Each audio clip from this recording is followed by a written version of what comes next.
ಇದು crops academy ಕಡೆಯಿಂದ ರೀ ಪ್ರಶಾಂತ್ ಅಂತ. ನಿಮಗೆ ಈಗ ಬಾಳೆ ಮಾಡಬೇಕು ಅಂತ ನಿಮಗೆ ಹೆಂಗೆ ಅನಿಸ್ತು ಫಸ್ಟ್ ನಿಮಗೆ? ನಾವು ಯೂಟ್ಯೂಬ್ನಲ್ಲಿ ನೋಡ್ತಾ ಇದ್ದೀನಿ ಸರ್.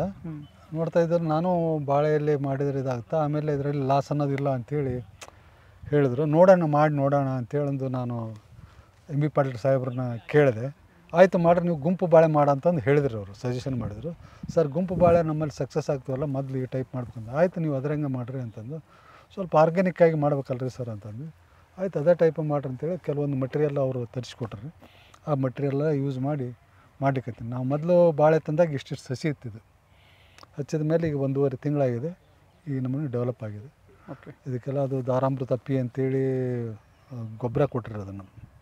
ಆಮೇಲೆ ಸಾಫ್ಟ್ NF ಅಂತೇಳಿ ಅದು ಪೌಡ್ರ್ ಕೊಟ್ಟರು. ಆಮೇಲೆ ಜಿಂಕ್ ಸಾಲಬೆಲ್ಲ ಇದನ್ನು ಕೊಟ್ಟಿದ್ರು.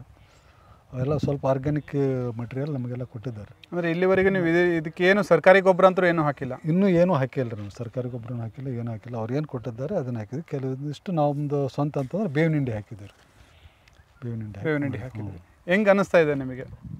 ಚೆನ್ನಾಗಿದೆ ರೀ. ಸರ್ಕಾರಿ ಗೊಬ್ಬರ ಹಾಕಿ ಮಾಡೋದ್ರಿಂದ ಸರ್ಕಾರಿ ಗೊಬ್ಬರ ಹಾಕಿ ಮಾಡೋದ್ರಿಂದ ನಾವು ಹೇಳಿದ್ನಲ್ಲ, ಸಾಂಪ್ರದಾಯಿಕವಾಗಿ ಬೆಳೆ ಮಾಡೋದ್ರಿಂದ ನಮ್ಗೆ ಹಾಕಿದ ಬಂಡವಾಳ ಕೂಡ ಬರ್ತದೆ. ಲೇಬರ್ ಖರ್ಚು, ಟ್ರ್ಯಾಕ್ಟ್ರ್ ಇದು ಎಲ್ಲ ಇದ್ರ ಮೇಲೂ ಹಾಕಿದ ಬಂಡವಾಳ ಅಷ್ಟು ಉಳಿತಿತ್ತು. ನಮಗೇನು ಲಾಭ ಅನ್ನೋದು ಕಾಣಿಲ್ಲ.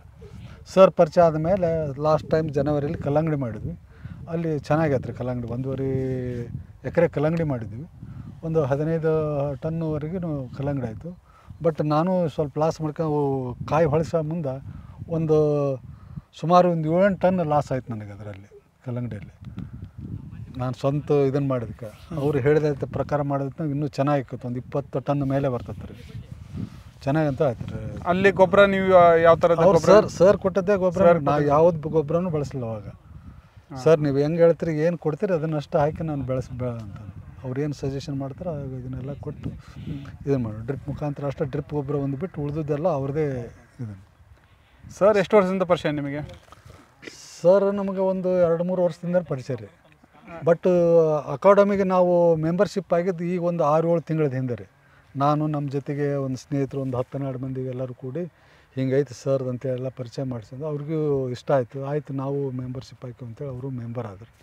ಮೆಂಬರ್ ಆಗಿ ಈಗ ಅವ್ರ ಸಜೆಷನ್ ಮುಖಾಂತರ ಬೀಜ ಅಂತ ಏನು ಬೇಕು ಹೇಳಿ ತರಿಸ್ಕೊಂತಾರೆ. ಅವರು ಚೆನ್ನಾಗಿ ಬೆಳವಣಿಗೆ ಅದಾರ. ಅವರು ನಿಮಗೆ ಅಯೋಧ್ಯೆ ಕ್ರಾಸ್ ಅಕಾಡೆಮಿ ಕಡೆಯಿಂದ ಏನೇನು ಅನುಕೂಲಗಳಾಗಿದ್ದಾವೆ? ಅಯೋಧ್ಯೆ ಅಕಾಡೆಮಿಯಿಂದ ನಮಗೆ ನೋಡ್ರಿ, ಈಗ ಕೃಷಿಯಲ್ಲಿ ಹೆಂಗೆ ಬೆಳಿಬೇಕು, ಆದಾಯವನ್ನು ಹೆಂಗೆ ದ್ವಿಗುಣಗೊಳಿಸ್ಬೇಕು ಅನ್ನೋದನ್ನು ನಮಗೆ ಮಾಹಿತಿ ಕೊಟ್ಟರು ಅವರು. ಯಾವ ಟೈಪ್ ಬೀಜ ನೀವು ಹಾಕಬೇಕು, ಬೀಜಕ್ಕೆ ಏನು ಬೀಜೋಪಚಾರ ಮಾಡಬೇಕು. ಸುಮ್ಕ ಅವಾಗ ತಂದು ನಾವು ಸೀದಾ ಬೀಜನ ಕೂರಿಗೆ ಒಳಗೆ ಹಾಕ್ತಿದ್ವಿ. ಅದು ತಪ್ಪು. ನೀವು ಅದನ್ನು ಮಾಡೋದ್ರಿಂದ ಹಲವಾರು ರೋಗಗಳಿಗೆ ಕಾರಣ ಆಗಿ ಇಳುವರಿ ಕುಂಠಿತ ಆಗ್ತಾವೆ ಅಂತ ಹೇಳಿದ್ರು. ಸರ್ ಹಾಗಾದ್ರೆ ನೀವು ಹೆಂಗೆ ಹೇಳ್ತೀರಿ ಹಂಗೆ ಅಂತಂದ್ರೆ ಕೆಲವೊಂದು ಅವರು ಬೀಜೋಪಚಾರ ಮಾಡೋಕ್ಕೆ ಏನೇನು ಸಜೆಷನ್ ಕೊಟ್ಟಿದ್ರು.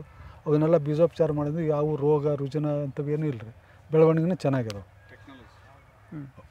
ಅಂದರೆ ಅವ್ರ ತಾಂತ್ರಿಕ ಸಲಹೆಯಿಂದನೇ ನಾವು ಈಗ ಎಲ್ಲ ಮಾಡ್ಲಿಕ್ಕೆ. ಇನ್ನು ನಿಮಗೆ ಏನು ಮಾಹಿತಿ ಬೇಕು ಅಂತ ನಿಮ್ಗೆ ಅನ್ನಿಸ್ತಾ ಇದೆ ಅಯೋಧ್ಯೆ ಕ್ರಾಪ್ಸ್ ಅಕಾಡೆಮಿ ಕಡೆಯಿಂದ? ನಮಗೆ ಈಗ ಎಲ್ಲ ಇದು ಆಗುತ್ತೆ ರೀ. ಬೆಳವಣಿಗೆ ಚೆನ್ನಾಗಿದೆ, ಎಲ್ಲ ಚೆನ್ನಾಗಿದೆ ರೀ.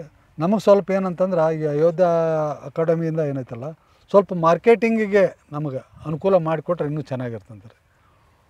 ಮಾರ್ಕೆಟಿಂಗ್ ಮೇನ್ ಅಲ್ಲ, ಮಾರ್ಕೆಟಿಂಗೇ ಇಂಪಾರ್ಟೆಂಟ್ ಮಾರ್ಕೆಟಿಂಗ್ ರೀ. ಓಕೆ. ಈಗ ಅದು ಮಾರ್ಕೆಟ್ ಸಿಕ್ತಂದ್ರೆ ನಾವು ತರಕಾರಿ ಆಗಲಿ, ಬಾಳೆ ಆಗಲಿ, ಇಂಥವೆಲ್ಲ ಹಣ್ಣಿನ ಬೆಳೆಗಳನ್ನು ಬೆಳೆದು ನಮ್ಗೆ ಈಸಿ ಆಗುತ್ತೆ ರೀ. ಮಾರ್ಕೆಟು ಇತ್ತಂತಂದ್ರೆ ಈಗ ನಾವು ಬಾಳೆ ಬೆಳೆದು ಎಲ್ಲಿ ಇಲ್ಲ, ಯಾರು ತೊಗೊಳೋರಿಲ್ಲ ಅಂತಂದ್ರೆ ನಮಗೆ ಲಾಸ್ ಆಗುತ್ತೆ ರೀ. ಆ ಮಾರ್ಕೆಟನ್ನೊಂದು ನಮ್ಗೆ ಅನುಕೂಲ ಮಾಡಿಕೊಟ್ರೆ ಆ ಅಕಾಡೆಮಿಯಿಂದ ಒಳ್ಳೆ ಅನುಕೂಲ ಆಗುತ್ತೆ ರೈತರಿಗೆ. ಆಮೇಲೆ ಇನ್ನೂ ಹೆಚ್ಚಿನ ರೈತರು ಅಕಾಡೆಮಿ ಕಡೆಗೆ ವಾಲ್ತಾರೆ. ಮೇನ್ ರೈತರಿಗೆ ಏನು ರೀ ಅಂತಂದ್ರೆ ಮಾರ್ಕೆಟಿಂಗ್ ಪ್ರಾಬ್ಲಮ್ ರೀ. ಎಲ್ಲ ಹೇಳಿದ್ದು ಹಾಕ್ತಾರೆ, ಬೆಳಿತಾರೆ, ಎಲ್ಲ ಮಾಡ್ತಾರೆ. ಬೆಳೆದ ಮೇಲೆ ಅದನ್ನು ಮಾರ್ಕೆಟ್ ಮಾಡೋ ಹೊತ್ತಿಗೆ ಎಲ್ಲ ರೇಟ್ ಡೌನ್ ಆಗಿಬಿಟ್ಟಿರ್ತಾವೆ. ಈಗೆಲ್ಲ ಮೀಡಿಯೇಟರ್ ಮೂಲಕ ಆಗ್ತಾ ಇದೆ. ಮೀಡಿಯೇಟರ್ ಬಿಟ್ಟು ಸೀದಾ ಮಾರ್ಕೆಟಿಗೆ ಹೋಗಂಗೆ ಆಗಬೇಕು. ನಿಮಗೆ ಸೀದಾ ಏನಂತಲ್ಲ, ಮಾರಾಟಗಾರರಿಗೆ ಹೋಗ್ಬೇಕು, ಇಲ್ಲ ಗ್ರಾಹಕರಿಗೆ ಹೋಗ್ಬೇಕು ರೀ. ನಾವು ಬೆಳೆದಂಥ ಬೆಳೆಗಳು ಸೀದಾ ಗ್ರಾಹಕರಿಗೆ ತಲುಪಿದ್ರೂ ಚೆನ್ನಾಗಿರ್ತದೆ. ಯೋಗ್ಯವಾದ ರೈತರಿಗೆ ಏನ್ರಿ ಯೋಗ್ಯವಾದ ಬೆಲೆ ಸಿಗಬೇಕು. ಅದನ್ನು ನಾವು ಅಕಾಡೆಮಿಯಿಂದ ಬಯಸ್ತೀವಿ. ಈ ಅಯೋಧ್ಯೆ ಕ್ರಾಪ್ಸ್ ಅಕಾಡೆಮಿ ಕಡೆಗೆ ಇನ್ನೂ ರೈತರನ್ನ ಹೆಚ್ಚುವರಿಯಾಗಿ ನಮ್ಮನ್ನ ಮೆಂಬರ್ಶಿಪ್ ಮಾಡಿಸ್ಬೋದಾ ನೀವು? ಮಾಡಿಸ್ತೀನಿ ಸರ್, ಅವಶ್ಯ ಮಾಡಿಸ್ತೀನಿ ರೀ. ಯಾಕಂದರೆ ನಮಗೆ ಹೇಳಿದ್ನಲ್ಲ ಸರ, ನಾವು ಇವ್ರಿಗೆ ಅಕಾಡೆಮಿ ಮುಖಾಂತರ ನಾವು ಸಲಹೆ ತೊಗೊಂಡ ಮೇಲೆ ಒಳ್ಳೆ ಚೆನ್ನಾಗಿ ಆರ್ಥಿಕವಾಗಿ ಸ್ವಲ್ಪ ನಾವು ಉಸಿರು ಬಿಡಂಗೆ ಆಯ್ತು. ಮೊದಲೇನಂತ ಉಸಿರುಗಟ್ಟ ವಾತಾವರಣ ಸಾಲ ತರಬೇಕು, ಆ ಸಾಲ ಹರಿಬೇಕು ಅಷ್ಟೇ ಸೀಮಿತ ಆಗಿತ್ತಲ್ಲ ಹೊರತು ಏನು ಡೆವಲಪ್ಮೆಂಟ್ ಅನ್ನೋದು ಇದ್ದಿಲ್ಲ. ಇವಾಗ ಆರ್ಥಿಕವಾಗಿ ನಾವು ಏನಂತ ಸ್ವಲ್ಪ ಲಾಭಾಂಶ ನೋಡಾಕತ್ತೀವಿ ರೀ. ಹಿಂಗಾಗಿ ರೈತರಿಗೆ ಕೂಡ ತಿಳಿಸಿದ್ದೆ ನಾನು. ಹಿಂಗೆ ಯಾರು ಹೇಳಿದ್ರು ಏನು ಮಾಡಿದ್ರಿ ಅಂತಂದು ನಮಗೆಲ್ಲ ಇಲ್ಲೆಲ್ಲ ನಮ್ಮ ಊರಲ್ಲಿ ಕೇಳಿದ್ರಿ. ಹಿಂಗೆ ನಮ್ಮ ಅಯೋಧ್ಯೆ ಅಕಾಡೆಮಿಯಿಂದ MB ಪಾಟೀಲ್ ಸರ್ ನಮಗೆಲ್ಲ ಸಲಹೆ ಸೂಚನೆ ಕೊಟ್ಟರು. ಅವ್ರ ಪ್ರಕಾರ ನಾವು ಮಾಡಿವಿ. ಹಿಂಗಾದ್ರೆ ಹಾಗಾದ್ರೆ ನಮಗೂ ಪರಿಚಯ ಮಾಡಿಸೋ ನಾವು ಮೆಂಬರ್ಶಿಪ್ಪನ್ನು ಆದ್ರಿ ಒಂದು 10 ಜನ. ಇನ್ನೂ ಅವ್ರದ್ದು ಬೆಳವಣಿಗೆ ಆದಂಗಲ್ಲ, ಅವರು ಆರ್ಥಿಕವಾಗಿ ಏನಾದರೂ ಚಲೋ ಆದ್ರೂ ಅವ್ರಿಗೆ ಮಾರ್ಕೆಟಿಂಗ್ ಸಿಕ್ಕಂಗಲ್ಲ, ಇನ್ನೂ ಹೆಚ್ಚು ರೈತರು ಎಲ್ಲರೂ ಅಕಾಡೆಮಿಗೆ ಬರ್ತಾರೆ ಸರ್. ಧನ್ಯವಾದಗಳು ಪಾಟೀಲ್ರೆ, ನಿಮ್ಮ ಅನಿಸಿಕೆಗಳು ನಮ್ಮ ಜೊತೆಗೆ ಹಂಚ್ಕೊಂಡಿದ್ದಕ್ಕೆ. Thank you sir. ನಮ್ಮ ಅಯೋಧ್ಯೆ ಕ್ರಾಪ್ಸ್ ಅಕಾಡೆಮಿ ವತಿಕಡೆಯಿಂದ ನಿಮಗೆ ಧನ್ಯವಾದಗಳು. Thank you sir. ನಮ್ಮ ತೋಟಕ್ಕೆ ಬಂದು ತಾವೆಲ್ಲ ಮಾಹಿತಿ ತೊಗೊಂಡಿದ್ದಕ್ಕೆ ಇನ್ನೂ ಹೆಚ್ಚಿನ ಅನುಕೂಲ ನಮಗೆ ಮಾಡಿಕೊಟ್ರಿ ಅಂತೇಳಿ ತಮ್ಮಲ್ಲಿ ಕೇಳ್ಕೊಳ್ತೀವಿ ಸರ್. ಧನ್ಯವಾದಗಳು.